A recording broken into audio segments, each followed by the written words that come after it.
உன்னை தெய்வம் என்பதா குருநாதன் என்பதா என்னை பார்த்து பார்த்து வளர்ப்பதனால் அன்னை என்பதா?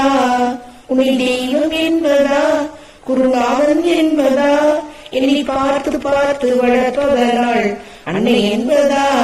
உன்னை கடவுள் என்பதா கருணை வடிவம் என்பதா?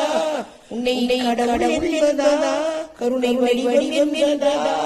ஐயா ஞானம் தந்த உன்னை தந்தையே என்பதா? ஐயா ஞானம் தந்த உன்னை தந்தையே என்பதா?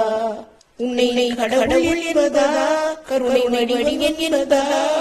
உன்னை கடவுள் என்பதா கருணை வடிவம் என்பதா? ஐயா ஞானம் தந்த உன்னை தந்தையே என்பதா? ஐயா ஞானம் தந்த உன்னை தந்தையே என்பதா? உன்னை என்பதா கருணாநாதன் என்பதா? என்னை பார்த்து பார்த்து வளர்ப்பதனால் அன்னை என்பதா? என்னை பார்த்து பார்த்து வளர்ப்பதனால் அன்னை என்பதா?